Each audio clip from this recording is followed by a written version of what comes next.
कन्यादान। कन्यादान को सबसे बड़ा दान माना गया है।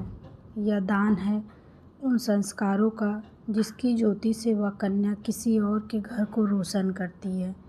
यह दान है उन गुणों का जो उसे अपने पिता के घर से मिला है और जिसकी शक्ति के कारण वह कन्या बड़ी सादगी से अपने पति के माता पिता अर्थात अपने सास ससुर को अपने माता पिता का दर्जा देती है।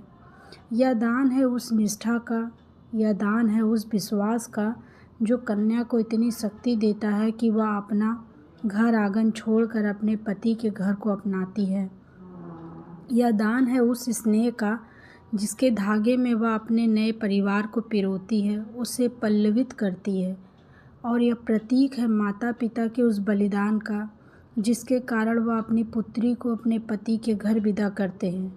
फिर क्यों वही माता पिता इसी कन्यादान शब्द का सहारा लेकर अपने ऊपर आई हर मुसीबत से अपने पुत्री को मदद के लिए रोकते हैं। क्यों यह कन्यादान शब्द एक बेटी को कभी कभी पराया सा बना देती है, लेकिन अपने माता पिता को संकट में देखकर उस बेटी पर क्या गुजरती है, यह परायापन उसे भीतर से कितना खोखला बना देती है, इसका अंदाज़ा वह बेटी लगा सकती है जिसके माता पिता संकट में हो परंतु वह बेटी से कोई मदद ना लेना चाहते हों। और इसका अंदाज़ा वही बहू लगा सकती है जिसे अपने माता पिता की सहायता करने से उसी कन्यादान शब्द का सहारा लेकर रोका जा रहा हो। दुर्भाग्यवश मेरे साथ भी कुछ ऐसा ही हो रहा है। जिस श्रद्धा से मैंने समीर की माँ को अपनी माँ का दर्जा दिया, उनकी हर इच्छा को पूरा करने की कोशिश की, अपनी इच्छाओं को भूलकर कई बार समीर भी मुझसे कहते, सीमा, माँ को कभी भी कुछ चाहिए होता है तो वह मुझसे ना कहकर तुमसे कहती हैं, क्योंकि वह जानती हैं मैं शायद उन्हें टाल भी दूँ, लेकिन तुम उनकी हर इच्छा पूरी करने की कोशिश करोगी। मुझे तुम पर नाज है सीमा, परंतु अपनी भी इच्छाओं का, अपने भी सपनों का ध्यान रखा करो। सबके सपनों को पूरा करते करते तुम अपने सपनों को भूल मत जाना। और प्यार से मेरे माथे पर हाथ रख देते।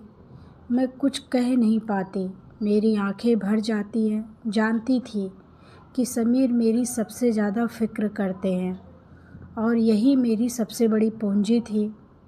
आज जब माँ ने फ़ोन से यह सूचित किया कि पिताजी की बाईपास सर्जरी करवानी पड़ेगी, जल्द से जल्द ऑपरेशन करवाना होगा, तो मेरे पैरों तले ज़मीन खिसक गई। मैंने जब माँ से ऑपरेशन के खर्च के बारे में पूछा तो बोली, सीमा, ऑपरेशन तो बहुत महंगा है बेटी, परंतु तेरे पापा की कुछ जमा पूंजी है और कुछ पैसे भविष्य निधि से भी आ जाएंगे। बाकी तुम्हारे चाचा जी से उधार ले लेंगे, इंतज़ाम हो जाएगा बेटा। रवि को भी सूचित कर दिया है, वह भी शाम तक दिल्ली से यहाँ लखनऊ आ जाएगा।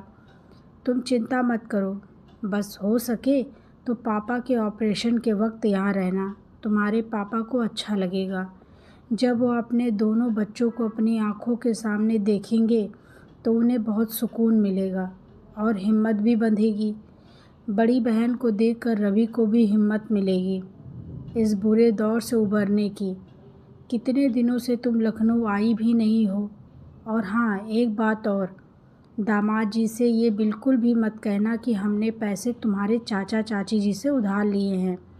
तुम्हारे पिताजी कभी भी तुमसे और दामाद जी से पैसे नहीं लेना चाहेंगे, तुम तो उन्हें जानती हो ना।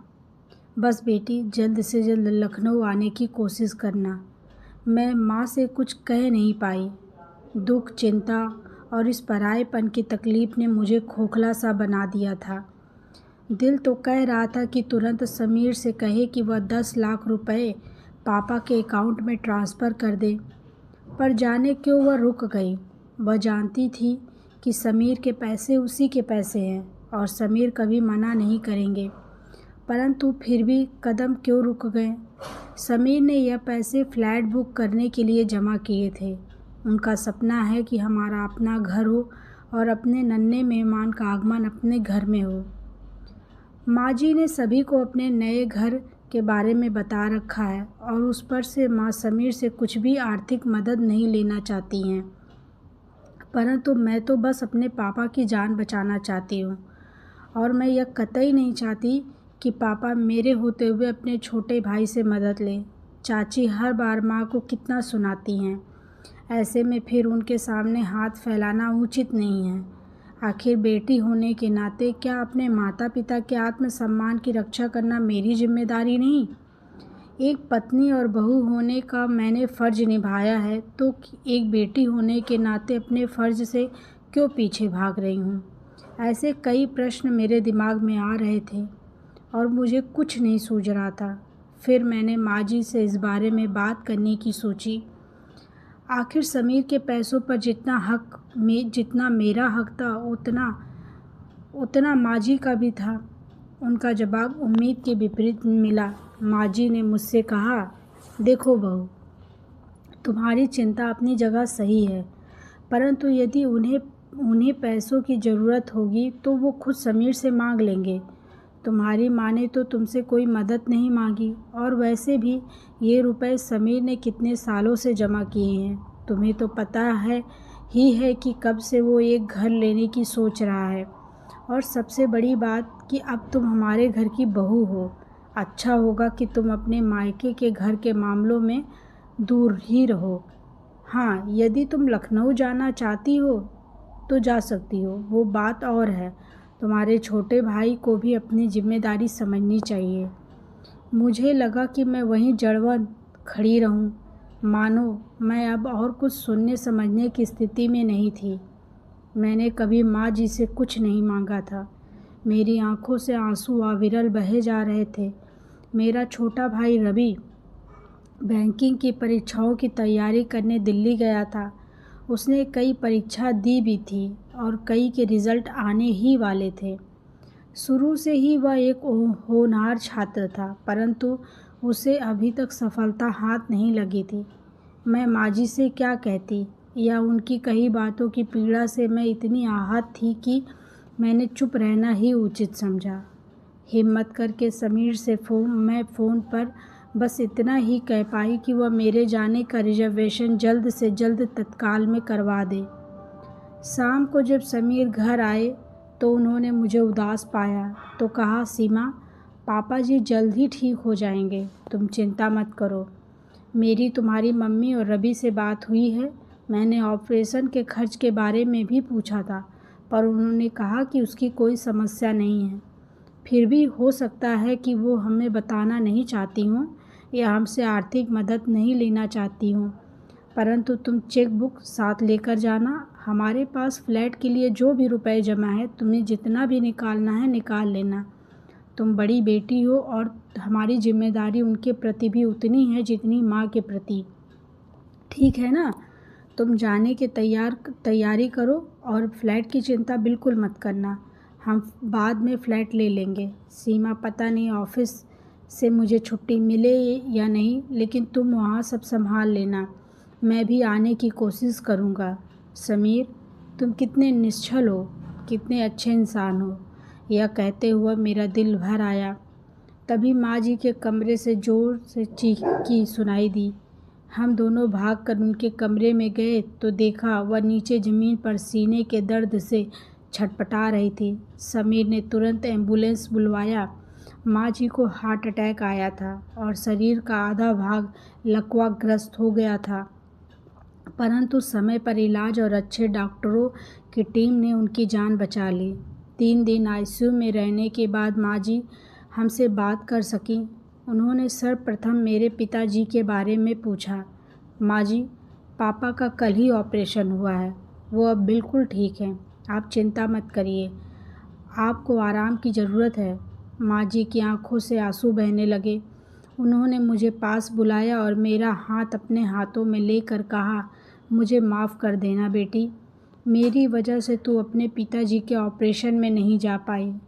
मैंने तुम्हें तुम्हारे माता पिता की आर्थिक मदद करने से रोका था और वह रुपए तो मेरे पीछे चले ही गए। कभी कभी हम बड़े होकर भी कितनी छोटी सोच रखते हैं। तुमने जितना मेरा सम्मान किया उतना स्नेह और सम्मान तो एक बेटी भी नहीं करती है। माँ जी, यह कहकर फूट फूट कर रोने लगी। समीर मेरी तरफ आश्चर्य से देखने लगे, मानो वो अपनी माँ की कही बातों को समझने की कोशिश कर रहे हों।